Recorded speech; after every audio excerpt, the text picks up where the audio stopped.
Hai să discutăm despre nervii copilului, partea a doua. De unde vine nervozitatea copiilor?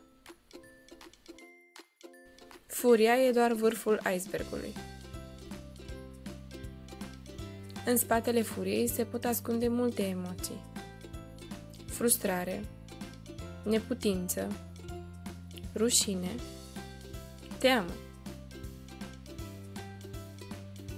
Sau poate doar oboseală, foame sau suprastimulare.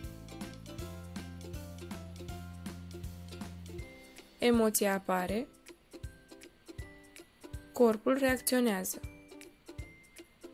copilul explodează. Iar dacă e certat sau ignorat, învață să ascundă, nu să gestioneze. În următorul clip îți arătăm primul pas din metoda Certarium, acolo unde copilul învață să se observe și să exprime ce simte.